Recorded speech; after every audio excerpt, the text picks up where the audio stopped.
Ny mety ho toisiany eny an-dranomasina ny talata 7 desambra 2022 amin'ny enora maraina hatramin'ny alarobia 9 desambra 2022 amin'ny enora maraina.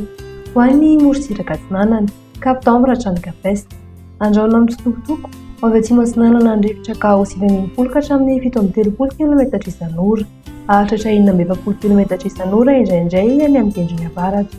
Anonjam-pendramasina ahavon'ny onjy ray faingo 5 ka hatramin'ny 2 metatra. Kapesta hatrany Mahanoro andraona amin'ny tsitokotoko mety arahana tandrivon-drahona malefaka avy atsinanana atsimo atsinanana andrivotra ka ho 7 ka hatramin'ny 720 km isan'ora. Adiny mpamonjana anonjam-pendramasina ahavon'ny onjy ohatra faingo 9 ka hatramin'ny ray faingo 5 metatra. Mahanoro hatrany Taolagnaro andraona amin'ny tsitokotoko na ibalikan'ny masoandro avy avaratra na avaratra atsinanana andrivotra ka ho 7 ka hatramin'ny 720 km isan'ora hahatratra 820 ka hatramin'ny 970 km isan'ora indraindray. Ananika 930 km isan'ora manakaiky ny Taolagnaro. Adiny mpanonjana anonjam-pendramasina ahery manakaiky ny Taolagnaro ny alina ahavon'ny onjy ray ka hatramin'ny 2 metatra hahatratra 2.9 metatra manakaiky ny Taolagnaro noho ny alin-drano antonony indraindray avy atsimo atsinanana. Taolagnaro hatrany Cap Sainte-Marie ibalikan'ny masoandro avy atsinanana amin'ny ankapobeny rivotra ka ho 820 ka hatramin'ny 970 km isan'ora hahatratra 530 km isan'ora indraindray. Anonjam-be na ahery ny ranomasina ahavon'ny onjy 2 ka hatramin'ny 2.9 metatra hahatratra 3 metatra indraindray ny alina noho ny alin-drano antonony avy atsimo atsinanana.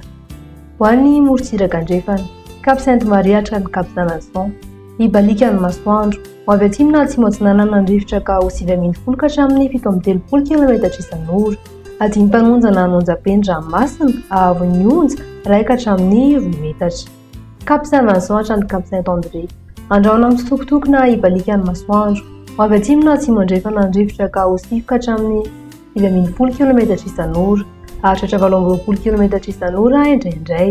Ho tonona adiny mpanonjana ranomasina ahavon'ny onjy latsaky ny 2 metatra. Cap Saint-André hatrany Analalava andraona amin'ny tsitokotoko na ibalikan'ny masoandro avy atsinanana na atsimo atsinanana andrivotra ny maraina ka ho 7 ka hatramin'ny 820 km isan'ora avy andrefana na avaratra andrefana andrivotra ny tolakandro ka ho 7 ka hatramin'ny 820 km isan'ora. Ho tonony ranomasina ahavon'ny onjy latsaky ny 8.5 metatra. Analalava hatrany Kapitambra anorony latandrifon-drahona amin'ny tsitokotoko iovaova fitsokin'ny rivotra ka ho 7 ka hatramin'ny 720 km isan'ora. Ho tonona adiny mpanonjana ranomasina ahavon'ny onjy latsaky ny 2 metatra.